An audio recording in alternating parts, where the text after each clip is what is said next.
G'day, Urates. This is just a little video around task C of the part C of the task. We duck back to the task sheet, which I think we should be able to do here. Part C asks us to find, it's the shortest part, but it's the core of the assignment. It asks us to find the total number of pathways home as best we can. Right, so hopefully in part B you've established a pattern. We talked about triangle numbers. My conjecture, which wasn't quite right, was that triangle numbers was the same if you had 100 blocks east, that would be equal to the 100th triangle number. Now that wasn't quite right, but if you found a conjecture that works, now we can substitute those numbers in. Okay, so let me have a look at what we've got on the PowerPoint in talking about this one.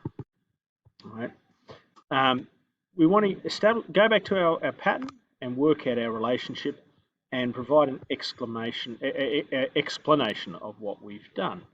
Let's sneak into where we had some of this work.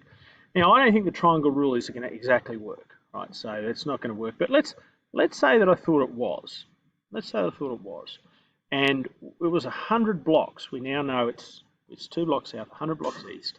So it's going to be 100 blocks. So the total number of blocks,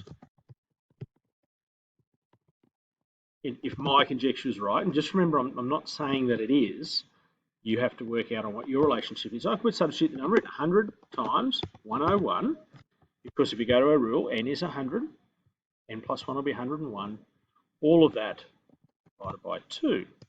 So I would have to then go and calculate it. 100 times 101, well, 100 times 100 is going to be 10,000. So it's going to be 10,100 divided by 2, which is going to be 5,050. Now, if I can take you back, just remember in this part, what's really important is that you're talking about what you're doing.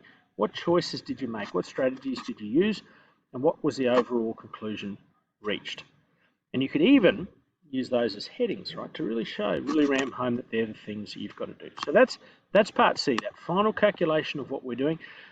You may have found a pattern. I think some people have found a pattern in part A that while it'll take a fair while, that they might even be able to test.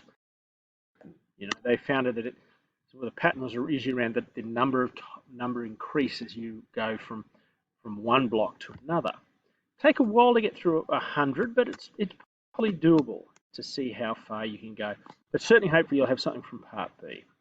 So that's going to be the big part of this one. It's going to be saying, okay, what's the calculation? How can I use the rule I found, the conjecture I found in part B to turn that into my answer in part C?